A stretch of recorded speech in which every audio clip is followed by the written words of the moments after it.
कहानी की शुरुआत होती है। एक वीरान और स्याह रात थी। आसमान पर काले बादल गरज रहे थे। बिजली की एक तेज चमक से सामने की पुरानी हवेली दिखाई देती है जो सदियों से वीरान पड़ी थी। कहा जाता था कि वो हवेली सोने के सिक्कों से भरी थी, इतना सोना कि अगर कोई उसे पा जाए तो पीढ़ियों तक राजा बनकर जिए। पर कोई भी जिंदा लौट कर नहीं आया। जो भी वहाँ गया वो भस्म हो गया। उसी गाँव में एक लड़का रहता था जिसका नाम था रेस्टार। गरीब, सीधा साधा, मगर दिल से बहुत मजबूत। पूरे दिन खेतों में काम करता और रात को पेड़ के नीचे सो जाता। गांव वाले उसे ताने मारते थे, अबे ओ गरीबिया, तू हवेली की तरफ गया ना तो राख हो जाएगा। तू तो खेतों की मिट्टी है, सोने की हवेली तेरे लिए नहीं। पर राइस्टार कभी गुस्सा नहीं करता, बस एक हल्की सी मुस्कान देकर चुप हो जाता। गांव का सबसे अमीर और घमंडी लड़का था रौनक ठाकुर। उसका लालच इतना गहरा था कि वो हर महीने किसी गांव वाले को जबरदस्ती हवेली में भेजता सोना लाने के लिए। और फिर कुछ देर बाद सिर्फ राख बचती। सोना मेरा होगा, चाहे जो भी करना पड़े। रौनक खुद से बड़बड़ाता। गांव वाले डरे हुए थे,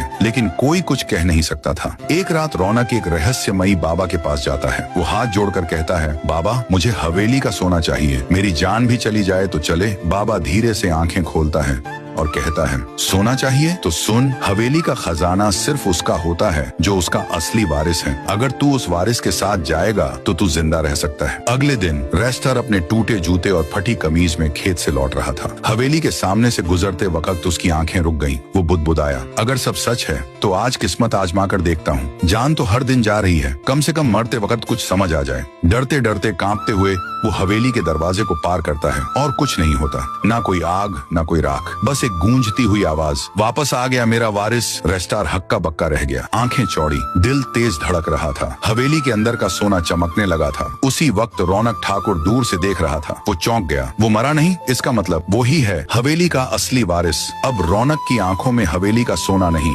रेस्टार की मौत की आग जल रही थी। अगले दिन से रौनक ने पूरे गाँव में ऐलान कर दिया, रेस्टार को खोजो, जिंदा या मुर्दा। गाँव में हड़कंप मच गया। रेस्टार को छुपना पड़ा। उसकी जान अब खतरे में थी और खजाना अब वो सिर्फ लालच नहीं, एक लड़ाई बन चुका था। आगे क्या होगा? क्या राइस्टार हवेली के सच को पूरी तरह जान पाएगा? क्या रौनक ठाकुर उसे मारकर खुद वारिस बनने की कोशिश करेगा? या हवेली का रहस्य कुछ और भी बड़ा है? अगर आप चाहें तो मैं इसका अगला पार्ट भी लिख सकता हूँ, जिसमें हवेली का भूतिया सच, रेस्टार की माँ से जुड़ा एक गहरा राज और रौनक का खतरनाक हमला दिखाया जाए। बोलिए, चाहिए पार्ट 2?